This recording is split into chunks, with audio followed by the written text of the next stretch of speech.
ہن میں دعوت خطاب دیاں گا سید عرفان عادل صاحب نو، تو میری گزارش ہے کہ جتنے بھی پڑھن والے نے وہ اپنی حاضری مختصر ٹائم وچ لوان، کیونکہ پھر آ جان علامہ صاحب تے انہوں نے اساں ٹائم دینا ہے، اس کے بعد ذاکر صاحب نے پڑھنا ہے اپنے ٹائم وچ۔ اسی چاہنے ہیں اس پروگرام کا اختتام کریں۔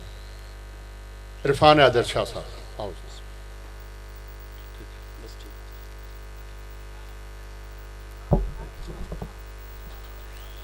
آواز بلند صلوات۔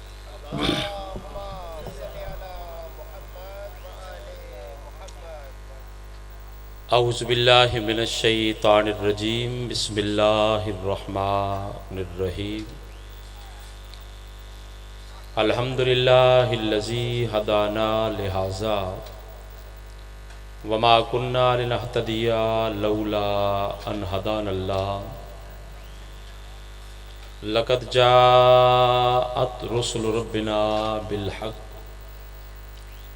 والصلاة والسلام على الحسین وعلى آباء الحسین وعلى اجداد الحسین وعلى اولاد الحسین وعلى اصحاب الحسین ولعنۃ اللہ علی اعداء الحسین۔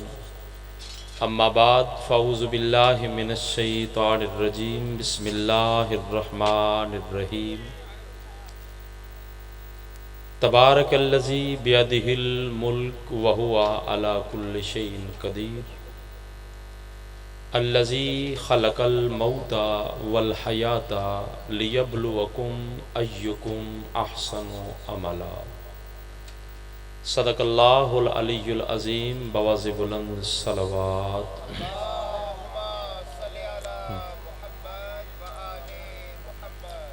سید زادہ بابا سید غلام عباس سے علی اللہ مقامہ کی بلندی درجات کے لیے بواز بلند صلوات۔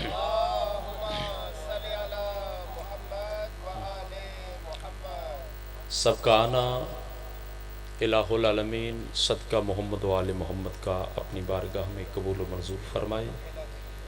الہ العالمین جتنے مومن دنیا سے چلے گئے ہیں سب کے درجات کو بلند فرما۔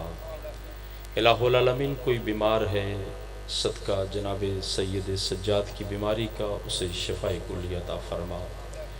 الہ العالمین جب قبر کی پہلی رات ہو جناب امیر کی زیارت نصیب فرما۔ محشر کی پہلی گھڑی ہو جناب مولا حسین بادشاہ کی شفاعت نصیب فرما۔ قرآن مجید فرقان حمید سے آیت مقدسہ تلاوت کرنے کا شرف حاصل کیا ہے۔ 29واں پارہ، توجہ ہے جناب، 29واں پارہ سورہ ملک کا یہاں سے آغاز ہو رہا ہے۔ قرآن مجید ہدایت کے لیے آیا ہے،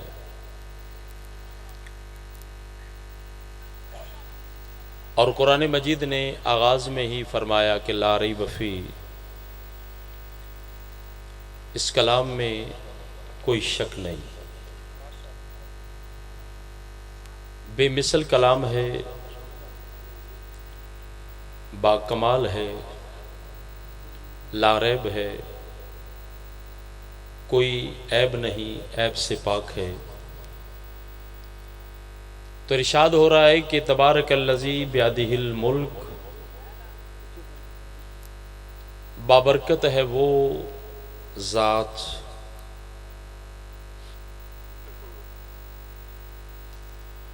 بیدہ الملک، جس کے ہاتھ میں، جس کے قبضہ قدرت میں کل کائنات کا اختیار ہے۔ توجہ فرما رہے ہیں؟ اللہ ارشاد فرما رہا ہے کہ برکت کے لائق ہے وہ ذات جس کے قبضہ و اختیار میں کل کائنات ہے۔ وَهُوَ عَلَىٰ كُلِّ شَيْءٍ قَدِيرٌ، اور وہی ذات جس کے قبضہ و اختیار میں کل کائنات ہے، وہی ذات ہر شے پر قادر ہے۔ الذی خلق الموت، توجہ فرمائیں جناب، کیونکہ آج سیدزادے کا ختم چیلم کے حوالے سے پروگرام ہے، تو میں چند منٹ جو مجھے وقت ملا ہے میں اسی پہ بات کروں گا۔ الذی خلق الموت، وہی اللہ جس کے قبضہ و اختیار میں کل کائنات ہے اور جو ہر شے پہ قادر ہے، وہی اللہ خلق الموت، جس نے موت کو خلق کیا، والحیات، اور جس نے زندگی کو خلق کیا۔ موت بھی مخلوق ہے، زندگی بھی مخلوق ہے، اور جن پہ ہم درود پڑھتے ہیں نا، محمد و آل محمد وہ ہیں جو موت سے پہلے ہیں۔ درود کے لائق وہی ہستیاں ہیں محمد و آل محمد، خدا بھی ان پہ درود پڑھتا ہے۔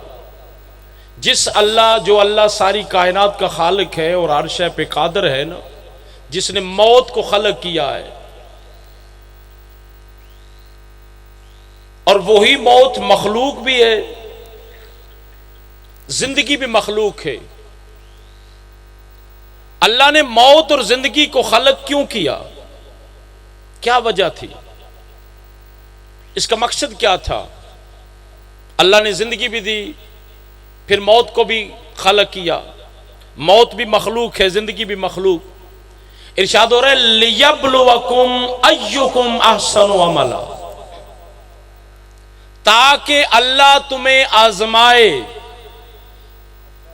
اللہ تمہیں آزمائے تم میں سے کون ہے جو اچھے عمل کرتا ہے۔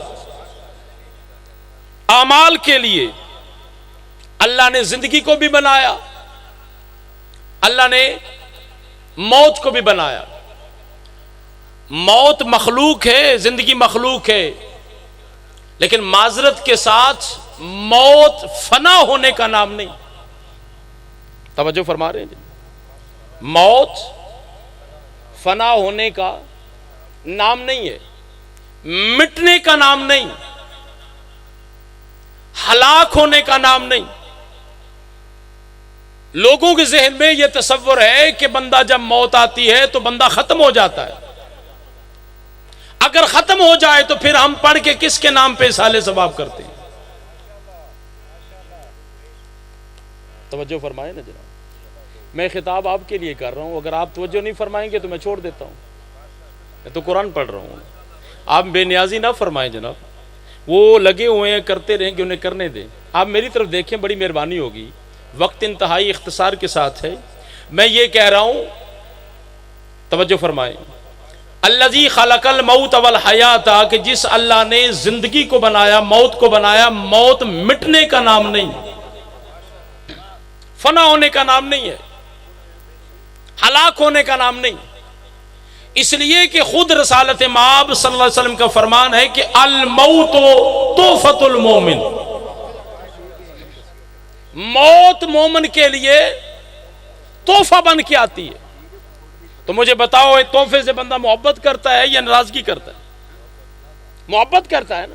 تحفہ کوئی بھی ہو تو تحفے سے بندہ محبت کرتا ہے، اسے پسند کرتا ہے۔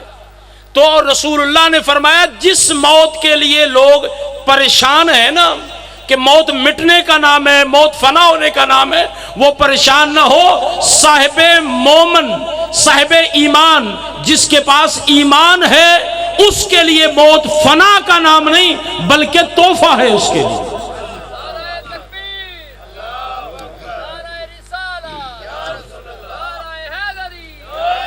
اس کے لیے موت جو ہے وہ تحفے کا پیغام لاتی، اور تحفہ وہ ہوتا ہے جسے ہر کوئی پسند کرتا ہے۔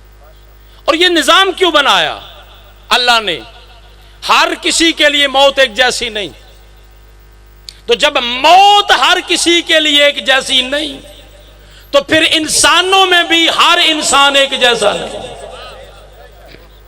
موت کسی کے لیے پیغام لے کے آتی ہے رحمت کا پیغام، کسی کے لیے تحفہ بن کے آتی ہے، کسی کے لیے محبت بن کے آتی ہے، کسی کے لیے دیدار بن کے آتی ہے. فنا کا نام نہیں. اگر یہ فنا کا نام ہے، مٹنے کا نام ہے، ختم ہونے کا نام ہے، تو پھر ہم دعائے مغفرت جو کرتے ہیں وہ دعائے مغفرت کس کے لیے کرتے ہیں؟ ایصال ثواب کس کے لیے کرتے ہیں؟ ایصال ثواب کا مطلب ہی یہ ہے کہ جانے والا جو دنیا سے چلا گیا ہے اس کا تعلق ختم نہیں ہوا. اگر ختم ہونے کا نام ہے، مٹنے کا نام ہے، تو جب بندہ دنیا سے جا رہا ہوتا ہے قبر میں لٹانے سے پہلے اس کا کندھا ہلا کے کیوں کہتے ہیں اسما افہم، سن بھی لے سمجھ بھی لے. توجہ فرما رہے ہیں جناب؟ سن بھی لے سمجھ بھی لے. تو یہ امتحان انسان دنیا میں آیا، اپنا اپنا وقت مقررہ کے بعد انسان دنیا سے چلا جائے گا. اس کے درمیان جو زندگی ہے، زندگی آنے سے لے کر جانے تک، یہ جو درمیانی پیریڈ ہے یہ پیریڈ امتحان ہے، کمرہ امتحان ہے. اب ظاہر بات ہے الدنیا مزرعۃ الآخرہ، رسول اللہ بانی شریعت محمد مصطفیٰ صلی اللہ علیہ وسلم نے فرمایا کہ دنیا آخرت کی کھیتی ہے. معنی کیا آخرت کی کھیتی کا معنی کیا؟ یعنی جہاں یہاں پہ جو کچھ بوگے کل کو وہی کاٹو گے. اگر اعمال اچھے کیے تو تمہارے لیے کل بہتری ہوگی، زندگی اچھی گزاری تمہارے لیے کل بہتری ہوگی. اگر کسی کو اذیت نہیں دی تو تمہیں کل اذیت نہیں دی جائے گی. اگر دنیا میں رہ کے تم نے لوگوں کو اذیت دی تو تمہاری قبر بھی تنگ ہوگی، آخرت بھی تنگ ہوگی. لِيَبْلُوَكُمْ أَيُّكُمْ أَحْسَنُ عَمَلًا. اللہ کہتے ہیں میں نے زندگی اور موت کو بنایا ہی اس لیے ہے تاکہ میں بندے کو دیکھوں کون ہے جو اچھے عمل کرتا. اور رسالت مآب صلی اللہ علیہ وسلم کا فرمان ہے کہ فرمایا سب سے پہلے اللہ نے فرشتوں کو خلق کیا. کیا فرمان ہے رسول کا؟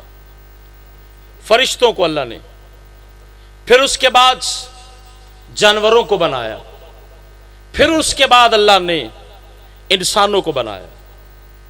توجہ فرما رہے ہیں جناب؟ اللہ نے فرشتوں کو بھی بنایا، جانوروں کو بھی بنایا، انسانوں کو بھی بنایا. بنانے کے بعد اللہ نے، اب دیکھیں امتحان ہے، فرشتے وہ ہیں جن میں خواہش نہیں. اللہ نے خواہش نہیں رکھی، وہ گناہ کر ہی نہیں سکتے، ان میں وہ چیز ہی نہیں. اب جو جانور ہے، جانور ان کے پاس عقل نہیں. فرشتوں میں خواہش نہیں، وہ گناہ کر ہی نہیں سکتے، اور جانوروں میں عقل نہیں. اب انسان جو ہے، انسان کو اللہ نے خلق کیا ہے، اس میں عقل بھی رکھی ہے، خواہش بھی رکھی ہے. جانوروں میں عقل نہیں اور فرشتوں میں خواہش نہیں. ظاہر بات ہے جب فرشتوں میں خواہش ہے ہی نہیں تو امتحان کیسا ہے؟ امتحان ان میں خواہش ہی نہیں ہے. اچھا جس کے پاس عقل ہی نہیں اس کا امتحان کیسا؟ جانور سے امتحان ہوگا؟ جانور سے اللہ پوچھے گا نماز کیوں نہیں پڑھی، روزہ کیوں نہیں رکھا، تسبیح کیوں نہیں پڑھی، تلاوت قرآن کیوں نہیں کی؟ پوچھے گا. عقل نہیں. جہاں عقل ہے وہاں ہدایت ہے. توجہ فرمائے، جہاں عقل ہے وہاں ہدایت ہے. تو اللہ نے انسانوں کو پیدا کیا، ان میں عقل بھی رکھی اور ان میں خواہش بھی رکھی. اب امتحان ہے انسان کا، جانور کا نہیں ہے. فرشتوں کا بھی نہیں. اس لیے فرشتوں کا نہیں کہ خواہش ہی نہیں رکھی. وہ خالق کائنات عادل ہے، عدل کے تحت اس نے کائنات کو بنایا ہے، اس سے بڑا عدل کوئی نہیں. تو جس اللہ وحدہ لا شریک نے انسان کو امتحان کے لیے بنایا ہے اس میں عقل رکھی ہے. اب عقل رکھنے کے بعد انسان پہ سارا کنٹرول دے دیا، خواہش بھی ہے عقل بھی ہے. اب امتحان شروع ہو گیا.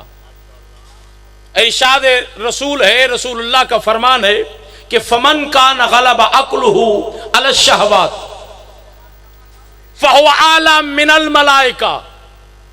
وہ ملائکہ جن کا بڑا مقام ہے، درجہ ہے، اہمیت ہے، جو گناہ کر ہی نہیں سکتے، معصوم عن الخطا ہیں، گناہ کے قریب جا ہی نہیں سکتے، چونکہ ان میں خواہش نہیں ہے. لیکن اللہ نے انسان کو عقل دی ہے. فرمایا جو بندہ عقل کو غالب کر لے، خواہش کو مغلوب کر لے، دیکھنے میں انسان ہے، مقام اس کا ملائکہ سے بلند ہے.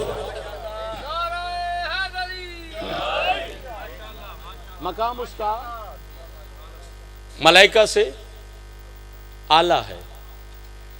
اور فرمایا فمن کان غلب شہوتہ علی العقل فہو ادنی من البہائم. فرمایا اگر انسان کو عقل دی تو عقل کو اس نے مغلوب کر لیا، خواہش کو غالب کر لیا. توجہ فرما رہے ہیں؟ خواہش کو اس نے کیا کیا؟ غالب. خواہش کو غالب، عقل کو مغلوب کر لیا، خواہشاں اپنے اوپر چڑھا لیا، اور جدو بھی پیروی کرنی، خواہش دی پیروی کرنی، جو نفس آخنا ہے وہی کرنا ہے. تو جب بندہ خواہش کے پیچھے چلتا ہے، عقل کے پیچھے نہیں چلتا، عقل کو مغلوب کر لیا، خواہش کی پیروی شروع کر لی، خواہش کی پیروی شروع کر لی، فہوا ادنا من البہائم. پاک رسول فرماتے ہیں دیکھنے میں وہ انسان ہے، جانوروں سے بدتر ہے، جانوروں سے بدتر ہے. یہی نتیجہ ہے. اب کون ہے جس نے اپنی عقل کو غالب کیا، اور کون ہے جس نے خواہشات کو غالب کیا؟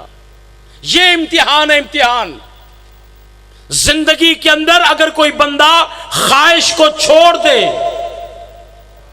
اور خواہش کو چھوڑ کر ذکر خدا، ذکر رسول، ذکر آل محمد میں آ جائے، اور پھر آل محمد کے جو فرمان ہیں ان کی اگر پیروی کرے، تو خدا کی قسم اس کی زندگی، یہ سامنے والی زندگی جو گزار رہا ہے نا، یہ زندگی بھی بہتر ہے، آخرت بھی بہتر ہے، اس کی آخرت بھی بہتر ہے. اس لیے کہ آخرت میں کیا لے کے جاؤ گے؟ اللہ کو تمہارے سجدوں کی ضرورت ہے.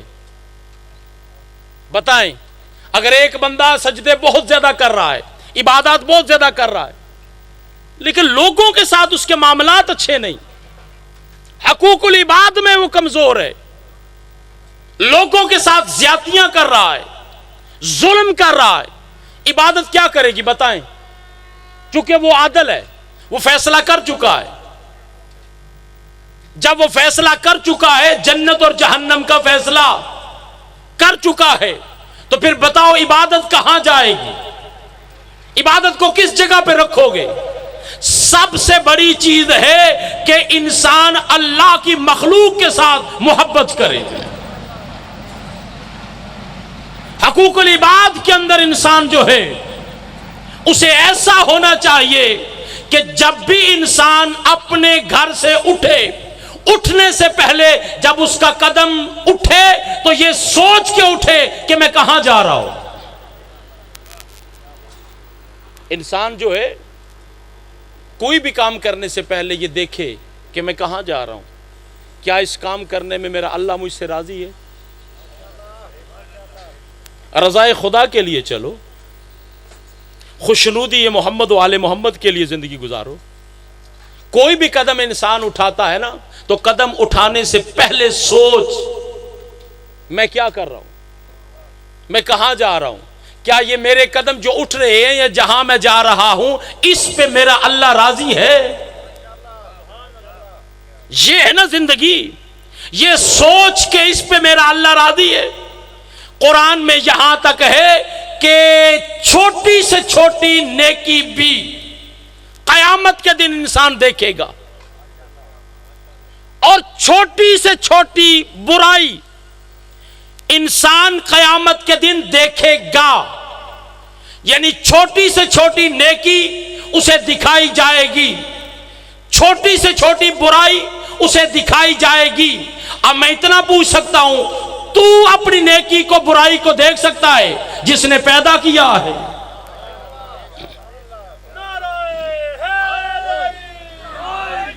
تو اپنی نیکی کو دیکھ سکتا ہے؟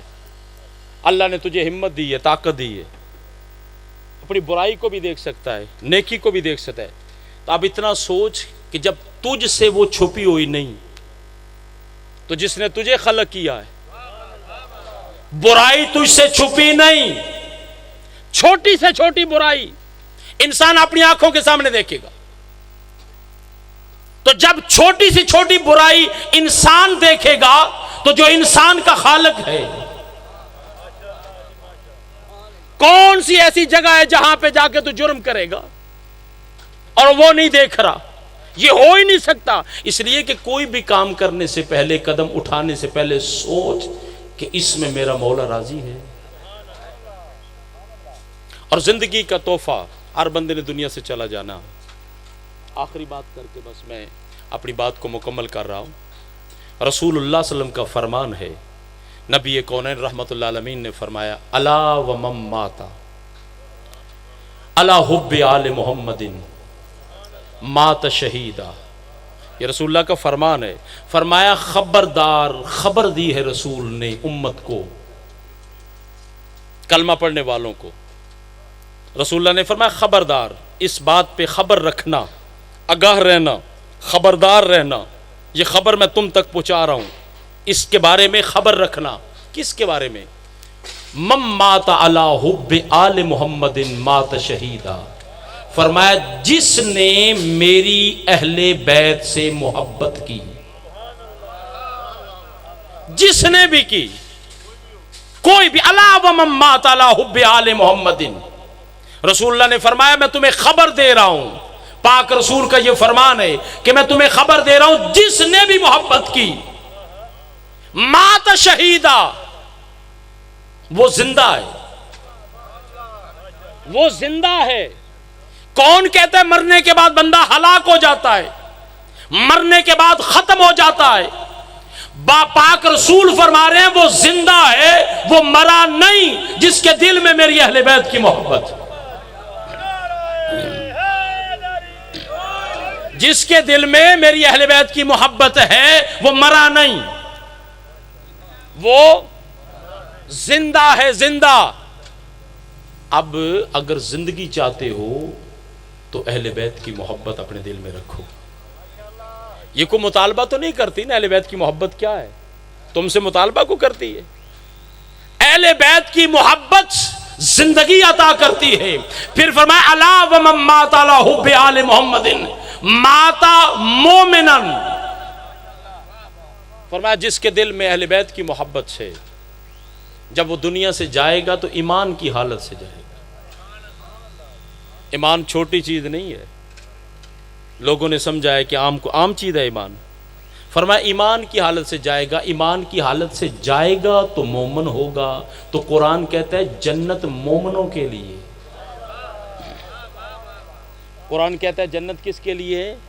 مومنوں کے لیے ہے، مومنوں کے لیے، جو صاحب ایمان ہیں ان کے لیے جنت ہے۔ تو کیا فرمایا رسول اللہ نے؟ جس کے دل میں اہل بیت کی محبت ہوگی، جب وہ دنیا سے جائے گا تو حالت ایمان میں جائے گا۔ پھر نبی کونین رحمت اللہ علیہ نے فرمایا الا ومن مات علی حب آل محمد مات مغفور اللہ۔ فرمایا کہ جس کے دل میں میری اہل بیت کی محبت ہوگی، مرے گا بعد میں، بخشا پہلے جائے گا۔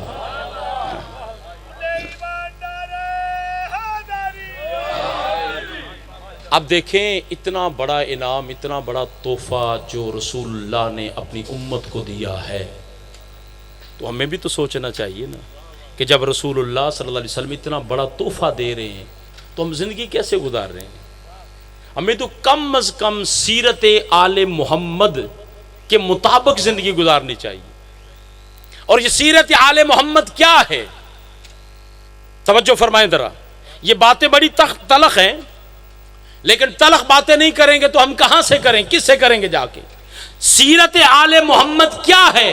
سیرت آل محمد یہ ہے کہ مسلمان دوسرے مسلمان کو نفع دے، نقصان نہ دے. مسلمان دوسرے مسلمان کو کیا کرے؟ نفع دے. المسلم من سلم المسلمون من لسانہ و یدہ. فرمایا رسول کونین رحمت اللہ علیہ نے فرمایا مسلمان کی یہ تعریف ہے کہ جس کی زبان اور ہاتھ سے دوسرے مسلمان کو نقصان نہ ہو. دوسرے مسلمان کو نقصان زبان سے بھی اور ہاتھ سے بھی. ہر بندہ محاسبہ کرے. میں بھی آپ کے ساتھ ہوں، میں بھی اسی معاشرے میں رہنے والا ہوں. ہم میں کوئی نبی اور امام نہیں ہے. میں آپ سے بات کر رہا ہوں، آپ کی طرح ہوں. اللہ نے علم دیا ہے، میں ممبر پہ کھڑا ہوں، لیکن آپ کا بھی بڑا مقام ہے. عزت والے ہیں، ذی شعور لوگ بیٹھے ہو. ہر بندہ اپنا محاسبہ کرے کہ میں کہاں جا رہا ہوں. کہ جب رسول اللہ نے فرمایا کہ کوئی مسلمان دوسرے مسلمان کو زر نہ دے، نقصان نہ دے، اذیت نہ دے، یہ ہے اسلام. تو اب جو بندہ دوسروں بندوں کو تنگ کرتا ہے، اذیت دیتا ہے، اور مسلمان کا حق نہیں دے رہا، ہر بندہ اپنا محاسبہ کرے. کل دنیا سے چلے جانا ہے. چند دن کی دنیا ہے نا. چند دنوں کے بعد ہر انسان جو ہے دنیا سے چلا جائے گا. تو جب قبر میں جائے گا تو کیا چیز لے کر جائے گا؟ بات یاد رکھیں، حقوق اللہ جو ہے، حقوق اللہ، اللہ کریم ہے، اللہ ستار ہے، رحیم ہے، کریم ہے. حقوق اللہ جو ہے اگر معافی مانگے تو معاف کر دے گا، لیکن جو حقوق العباد ہیں وہ کبھی بھی معاف نہیں کرے گا، کبھی بھی معاف نہیں کرے گا. آپ کو پریشانی تو نہیں ہو رہی؟ ایک واقعہ سنا دوں آپ کو، جناب موسیٰ علیہ السلام کا. یہ واقعہ دیکھیں نا، اہل ایمان کے لیے نا. جناب موسیٰ علیہ السلام نبی ہیں، نبی کلیم اللہ ہیں، اللہ کے نبی ہیں، صاحب شریعت ہیں، صاحب کلمہ ہیں. اتنا بڑا مقام ہے. جناب موسیٰ علیہ السلام نے ایک واقعہ دیکھا.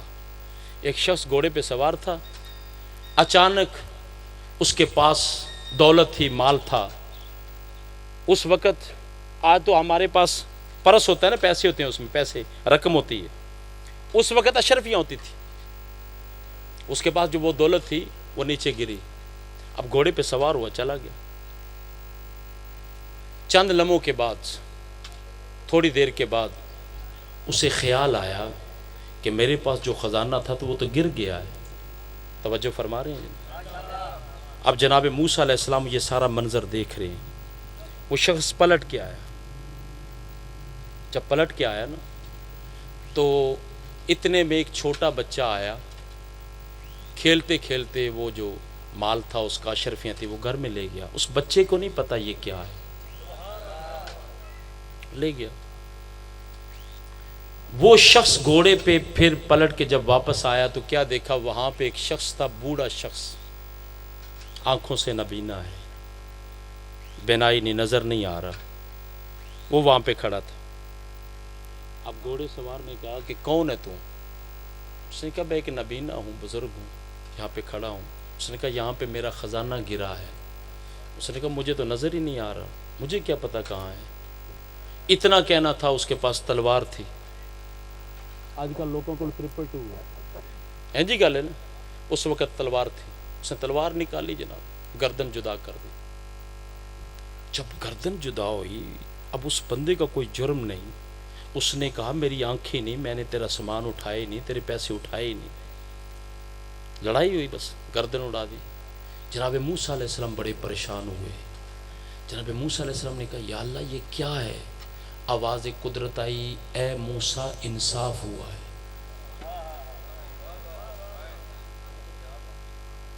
میں علیم ہوں، میں خبیر ہوں، میں جاننے والا ہوں، میں خبر والا ہوں. موسیٰ علیہ السلام نے کہا اللہ تو ہی جانتا ہے، بہتر جانتا ہے، احکم الحاکمین جو ہے، اللہ بتا تو صحیح ہوا کیا؟ تو جو کہہ رہا ہے انصاف ہوا، بتا تو صحیح ہوا کیا؟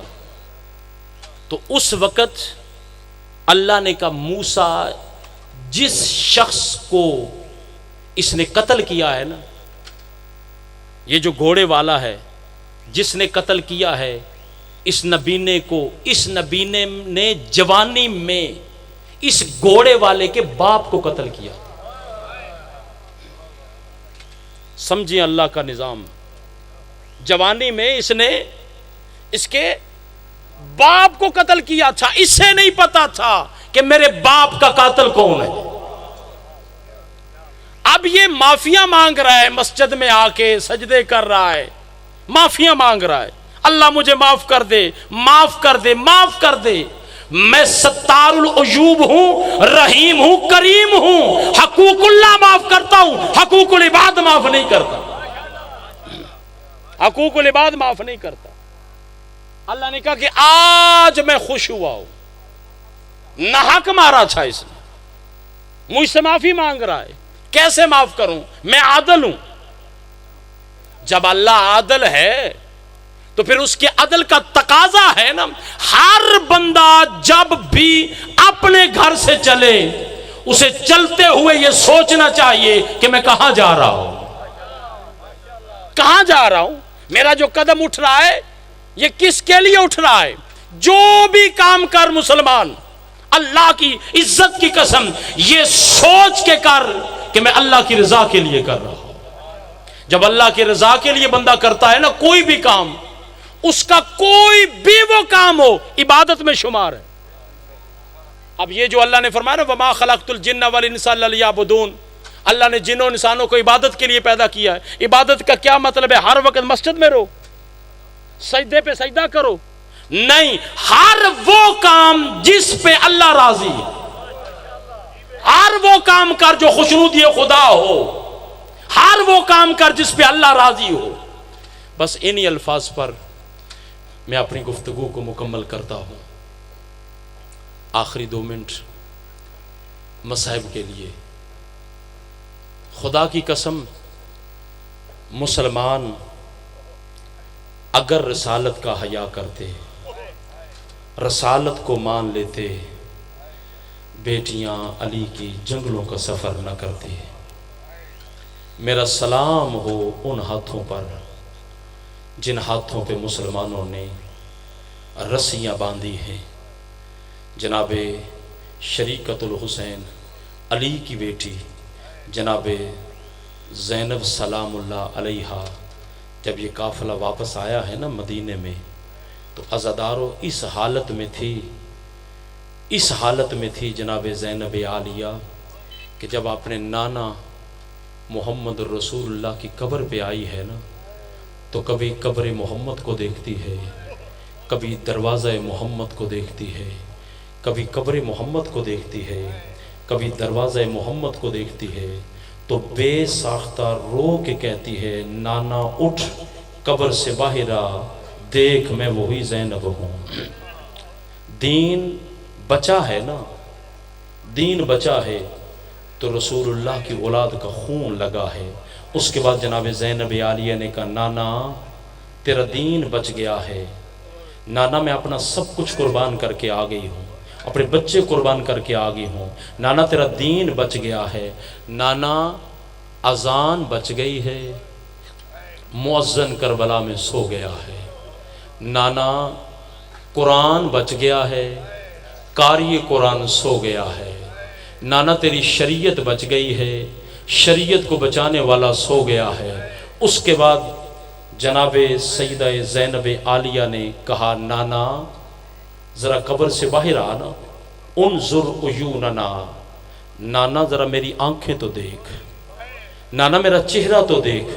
جب کہا نا نانا میری آنکھیں دیکھ، میرا چہرہ دیکھ، تو مقتل کی کتابیں لکھتی ہیں کہ قبر محمد پھٹی، رسول اللہ بار تشریف لائے، رسول اللہ نے جناب زینب عالیہ کے سر پہ ہاتھ رکھا اور ہاتھ رکھ کے زینب عالیہ سے کہا بیٹی زینب صرف اتنا بتا سب سے زیادہ مصیبت کہاں پہ آئی؟ جب کہا نا اتنا بتا سب سے زیادہ مصیبت کہاں پہ آئی، اس وقت جناب زینب عالیہ نے کہا نانا کربلا سے لے کر کوفہ، کوفہ سے لے کے شام، شام سے لے کے مدینہ تک میں نے کسی سے پانی نہیں مانگا، نانا میں نے کسی سے کھانا نہیں مانگا، لیکن ہر چوک پہ آ کے یہی کہتی رہی مسلمانوں چادریں دو، ہم رسول اللہ کی بیٹیاں ہیں، مسلمانوں چادریں دو، ہم علی کی بیٹیاں ہیں۔ وَسَيَعْلَمُ الَّذِينَ ظَلَمُوا أَيَّ مُنْقَلَبٍ يَنْقَلِبُونَ أَلَا لَعْنَةُ اللَّهِ عَلَى الْقَوْمِ